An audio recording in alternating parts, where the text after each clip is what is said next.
Bonjour, je m'appelle Adrien et mon acolyte là, c'est Andro. Mais Andro s'appelle en réalité Antoine.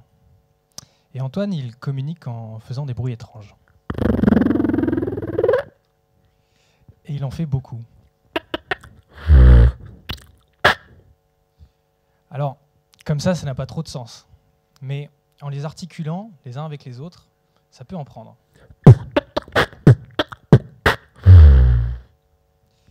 Ce qu'il fait là, faire de la musique avec sa bouche, c'est une discipline hip-hop qui s'appelle le beatbox.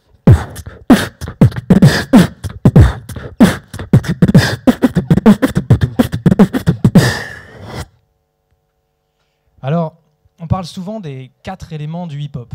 On a le rap, le graphe, le DJing et la danse.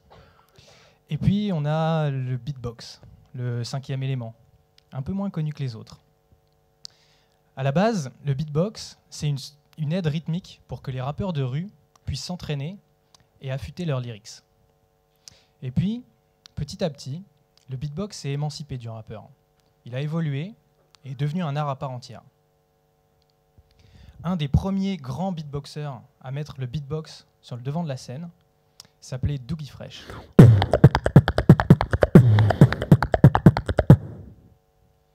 Ce qu'il faut savoir, c'est que chaque beatboxer a son identité vocale.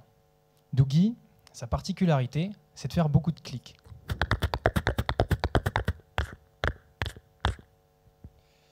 Et puis, quelques années après, est apparue une des grandes légendes du beatbox. Il s'est fait appeler The Godfather of Noise.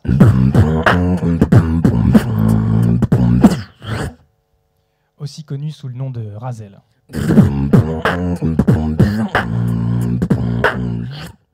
Merci Antoine.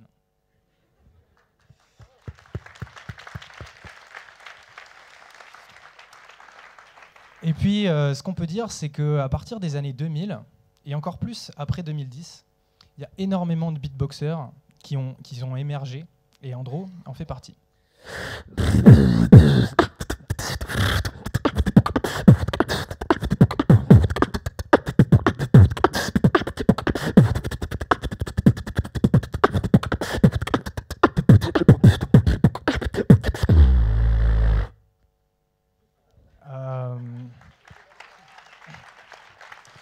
Ouais. Moi aussi, j'ai voulu faire ça. C'est pas vraiment facile. La première fois que j'ai découvert le beatbox, c'était en 2003. Je devais avoir à peu près 15 ans. Ça m'a tout de suite beaucoup intéressé parce que c'était une façon très particulière, personnelle et étonnante de faire de la musique. Alors j'ai essayé. À l'époque, il n'y avait pas beaucoup d'autres choix que de trouver des vidéos de beatboxers sur Internet et d'essayer de reproduire leurs performances. Mais c'est pas vraiment facile, parce qu'en fait, on ne peut pas voir ce que fait le beatboxer pour produire tous ces sons. Mais j'ai eu de la chance, parce qu'au milieu des années 2000, c'est justement le moment où sont apparus les premiers tutoriels sur YouTube. Dans ces courtes vidéos, un beatboxer vous montre quel organe mobiliser et comment utiliser l'air pour produire un son. Après, il n'y a plus qu'à s'entraîner. Ça m'a permis de débuter et de faire des rythmiques simples. Mais quand j'ai voulu créer mes propres rythmiques, j'ai été confronté à un deuxième problème. Le tutoriel, c'est bien pour recopier la rythmique de quelqu'un d'autre. Mais quand on veut créer quelque chose de nouveau, se pose le problème de la mémorisation. Et ce problème de mémorisation, j'y étais moi-même beaucoup confronté. Passer une journée entière à travailler sur une rythmique, à la fin de la journée, commencer à la tenir, à la mémoriser, aller me coucher, et en me levant le lendemain, impossible de m'en rappeler. Et ça, c'est très frustrant. Ah oui, Antoine parle aussi. Et moi aussi, j'ai souvent été confronté à ce problème.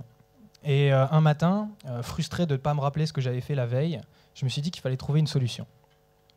Alors je me suis retourné vers Internet, encore une fois, et j'ai cherché à voir s'il n'y avait pas des systèmes qui permettaient d'écrire les sons du beatbox. Écrire, ça permet de laisser une trace, et donc de ne pas oublier. Mais ça permet aussi plein d'autres choses, comme par exemple retravailler un premier jet, ou même le partager à quelqu'un lorsque la création est aboutie. En cherchant, je me suis rendu compte qu'il y avait des beatboxers qui avaient essayé de mettre en place des systèmes d'écriture. Le plus connu, c'était un système assez simple qui utilisait les lettres de l'alphabet. le P pour un... Ce système, il permet d'apprendre les bases. D'ailleurs, on l'appelle le PTK pour ça. Mais le problème, c'est qu'il est vite très limité, parce que les beatboxers créent souvent de nouveaux sons. Donc dès qu'on veut commencer à pouvoir écrire un ou un ben voilà. C'est tout de suite plus dur. En cherchant encore, je me suis rendu compte qu'il y avait un chercheur sonore du nom de Dan Stowe qui avait utilisé les signes de l'alphabet phonétique international pour coder les sons du beatbox. Et ce système-là, il est nettement plus complet, mais il est aussi beaucoup plus complexe parce qu'il contient plus de 140 signes. Et à la base, il n'a pas été créé pour permettre d'écrire de la rythmique. Donc je m'y suis quand même essayé et j'ai vite arrêté puisque j'ai eu du mal à déchiffrer des choses que j'avais moi-même écrites. Et en cherchant encore, je me suis rendu compte qu'il y avait des beatboxers qui avaient créé leur propre système. Pas forcément pour le donner aux autres, mais pour les aider eux à créer. Et dans ces systèmes, certains utilisent des signes abstraits comme des cercles, des carrés, des croix. Il y en a encore d'autres qui ont détourné des systèmes de rythmique de batterie.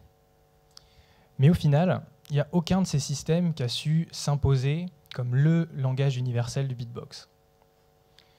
Créer le langage universel du beatbox, c'est notre projet. C'est un projet que j'ai initié en tant que projet de fin d'études. J'étais dans une école de design graphique et de typographie. Pour réussir à créer ce langage, j'ai fait beaucoup de recherches et j'ai écrit un mémoire sur cette thématique, l'écriture du beatbox. J'ai analysé tous les systèmes d'écriture de la langue et de la musique pour essayer de comprendre leur fonctionnement, de déterminer leurs points forts, mais aussi leurs limites. Ce que j'ai compris, c'est qu'un bon système, ce n'est pas un système qui veut tout faire à la fois. C'est un système qui s'articule autour des points les plus importants d'une discipline pour lui permettre d'exprimer tout son potentiel et d'évoluer à travers le temps. Et pour le beatbox, le plus important, c'est que ce système il soit facile, pour qu'il puisse être appris facilement par d'autres. Il faut aussi qu'il soit complet pour pouvoir répertorier tous les différents sons qu'on a. Il faut aussi qu'il soit évolutif, pour permettre de retranscrire les différents sons qu'on va y ajouter. Et enfin, il faut qu'il soit réfléchi pour permettre la transmission de connaissances. Parce que la transmission de connaissances, c'est une des choses les plus importantes pour l'évolution de notre discipline. Ce système, je l'ai mis au point grâce à de nombreuses collaborations avec des designers, des typographes, des linguistes, des musiciens. Et puis je l'ai présenté pour mon diplôme. Il a été bien accueilli. J'ai eu les félicitations du jury et j'ai réussi à dégoter des publications dans des magazines d'art et de design. Mais le moment où l'histoire devient vraiment intéressante, c'est que quelques jours après mon diplôme, je suis retourné voir certaines des personnes qui m'avaient aidé tout au long du chemin. Notamment deux de mes professeurs, Laurent et Olivier, qui ont un studio de design à Paris. Quand je leur ai dit que je passais, ils étaient contents de voir le résultat de mon travail. Et ils m'ont dit « ça tombe bien, on a un beatboxer qui travaille dans les bureaux d'à côté, il viendra écouter ta présentation. » Alors j'y suis allé. C'était la première fois que j'allais montrer mon travail fini à un beatboxer. Et quand je suis arrivé, je me suis rendu compte que ce beatboxer, c'était Andro, champion de France en titre en duo de beatbox. Ça m'a mis un peu la pression. Mais j'ai pris mon courage à deux mains, et ce projet, je lui ai présenté comme lui, il va vous le présenter aujourd'hui. Vocal Grammatics, c'est un système qui est fondé sur des études en phonétique articulatoire. La phonétique articulatoire, c'est la science qui décrit la production des sons grâce à deux informations principales. La première, c'est quelles parties de la bouche sont mobilisées. La deuxième, c'est comment est-ce qu'on va utiliser l'air pour produire ce son. Et nous, notre système, il fonctionne grâce à deux catégories de signes qui vont répertorier ces deux informations. La première, c'est les signes qui indiquent quelle partie de la bouche est mobilisée. Ici, on a par exemple les deux lèvres. Là, c'est la pointe de la langue contre l'avant du palais. Et ici, c'est la racine de la langue posée contre l'arrière du palais. La deuxième catégorie de signes, c'est les signes qui décrivent qu'est-ce qu'on va faire avec l'air. Comme par exemple la croix, qui va désigner un signe explosif. L'explosif, c'est-à-dire qu'on retient l'air et qu'on le relâche de manière explosive. Ou encore la vague, qui signifie fricatif. C'est-à-dire qu'il va y avoir peu d'espace entre deux organes de la bouche et que le passage de l'air va créer une friction. Mais pour qu'il y ait un rendu sonore, il faut qu'on combine ces deux éléments, un peu comme des briques. Ici, on retrouve le symbole des deux lèvres ainsi que le symbole de l'explosif, ce qui va donner le... Ensuite, ici, ce qu'on peut voir aussi, c'est qu'Adrien a donné une taille différente à ces deux éléments pour qu'on puisse les différencier facilement. Ensuite, ici, on va retrouver la racine de la langue posée contre l'arrière du palais avec un signe fricatif, ce qui va donner le... Mais souvent, les beatboxers vont avoir besoin de combiner deux techniques vocales ou plus pour créer un seul son. Par exemple, ici, on va réutiliser le et le pour faire le bien. Et à partir de ça, on va pouvoir écrire des rythmiques.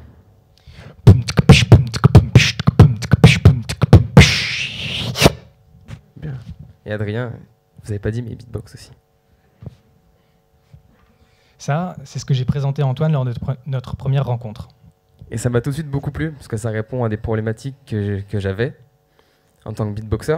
Et ça m'a permis aussi d'avoir une réflexion sur la façon de pratiquer, ajouter de la théorie. Et du coup, j'ai tout de suite voulu rejoindre le projet. Et grâce à Antoine, on a pu identifier, écrire et enregistrer 100 techniques de beatbox. Et ça, c'est super. Sauf, il y a encore une question qui se posait, c'était comment est-ce qu'on allait faire pour transmettre ce système aux beatboxers et aux gens qui voudraient apprendre le beatbox. Et pour ça, Antoine et moi, on est en train de développer une application qui permettra à n'importe qui de découvrir, d'apprendre et de créer. Ce soir, on va vous en présenter une partie, le composeur de signes. Avec cet outil, le beatboxer en herbe va pouvoir se familiariser avec le système d'écriture et découvrir des nouvelles techniques vocales. Ici, on a des informations sur les différents sons qui nous sont proposés. En les sélectionnant, on peut les combiner et avoir un rendu sonore. Et aussi avoir des informations sur la manière dont on peut créer ce son. Aujourd'hui, on a 100 techniques vocales enregistrées. C'est toutes celles que je sais faire. Mais il y en a beaucoup, beaucoup plus. Certaines que je sais absolument pas faire et que d'autres beatboxers savent faire. D'autres qui n'ont jamais été répertoriées encore. Donc si vous savez faire un de ces sons-là, et bien ce qu'on vous propose, c'est de nous l'envoyer pour qu'on puisse l'ajouter à notre bibliothèque. Avec ce fonctionnement, notre but, c'est que vous, ou n'importe quel beatboxer, où qu'il soit dans le monde, puissiez participer à l'agrandissement de notre bibliothèque universelle du beatbox, et ainsi participer à l'évolution de la discipline. Pour la petite histoire, j'ai utilisé ce système et l'application avec une de mes jeunes élèves, à qui j'apprends le beatbox. Elle s'appelle Juliette, elle a 10 ans. Et je lui ai montré donc ce système, et au bout de 10 minutes, elle avait compris comment ça fonctionnait. Donc pour la suite de la séance, je lui ai appris quelques signes, ainsi que le rendu sonore correspondant à ces différents signes.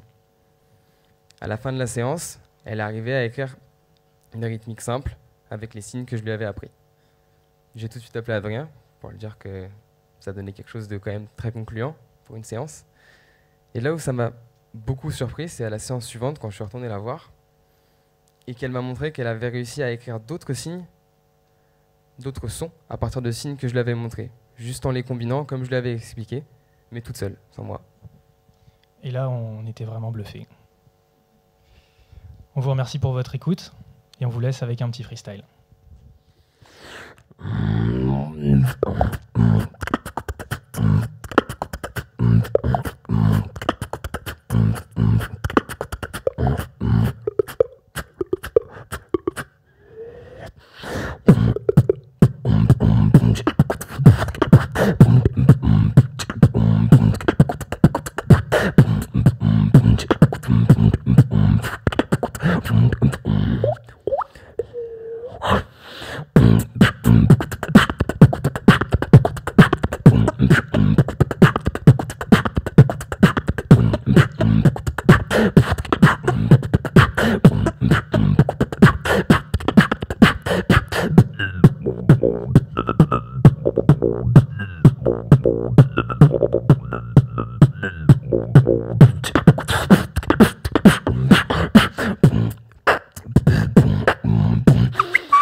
Merci. Merci. Merci beaucoup.